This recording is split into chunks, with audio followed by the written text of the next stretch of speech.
I read an article the other day about a woman in the UK who has spina bifida, a different form of spina bifida than what I have. I've never heard of this form of spina bifida before. And she's suing her mother's doctor for wrongful conception, claiming that the doctor didn't inform her mother about taking folic acid supplements before getting pregnant. And folic acid, a lack of folic acid in the body can cause birth defects such as spina bifida.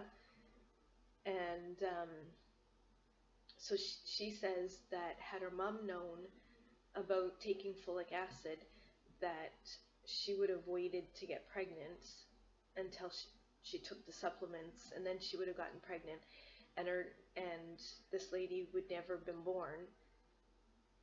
And I read two different articles about this lady to see why she would sue her doctor, how horrible is her life.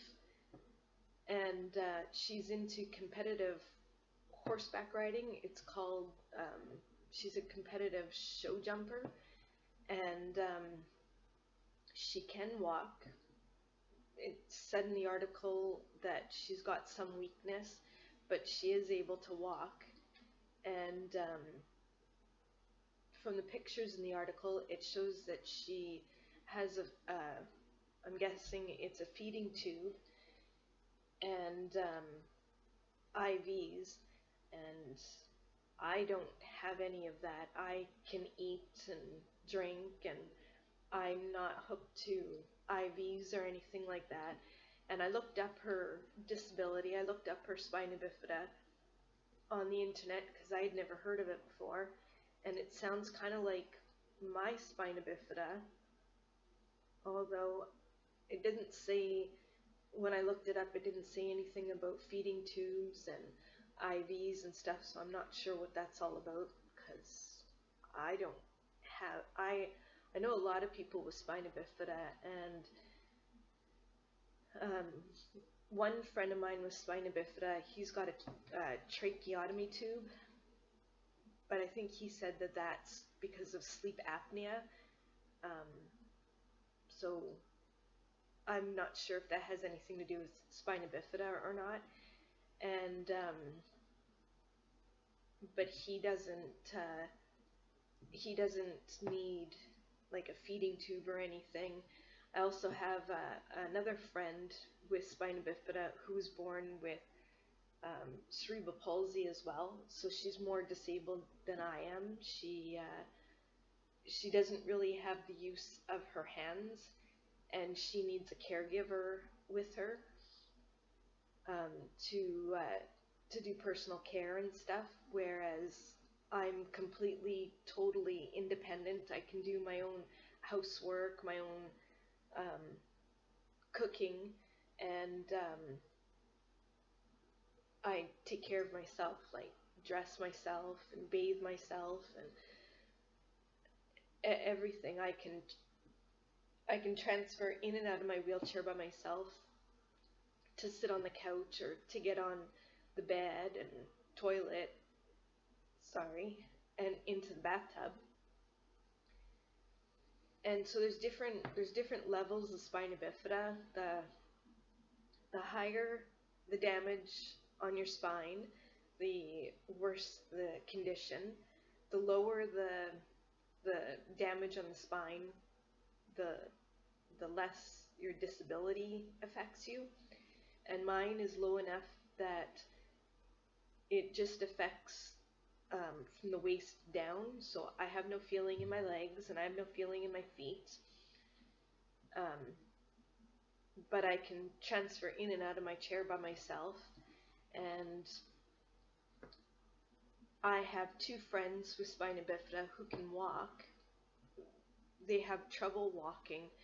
Um, they kind of like sway when they walk, but they don't need crutches. They wear leg braces, but um, that's just to help them stand better, I guess.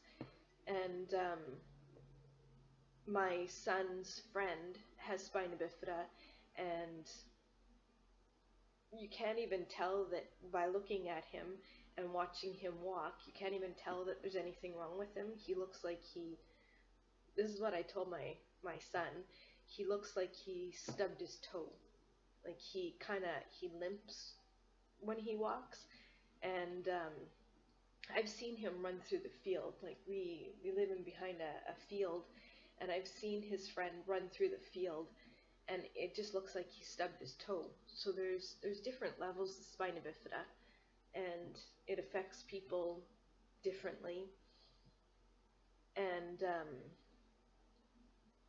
I don't know if my mom took. I'm guessing she didn't take folic acid when she was pregnant with me, and she didn't know that I was going to be born with any kind of issues until after I was born.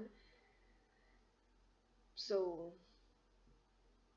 I don't know why she's suing. I don't know why she sued the doctor, because it's not like it's not like it can change the fact that she's got spina bifida. And in the article it says that um, I guess the money that she won from the lawsuit will go towards her medical expenses, because like I said, feeding tube and other medications and stuff. But in some ways, I don't think it's the doctor's fault, because well, if the doctor didn't tell her to take folic acid or suggest she take folic acid, then that's kind of his fault. He should have, because when I was pregnant, my doctor talked to me about folic acid. So I don't know. I will link the two articles down below, and you can read them for yourselves. And if you have any questions, leave a comment down below. If you liked the video, give it a thumbs up, and thanks for watching. Have a great day.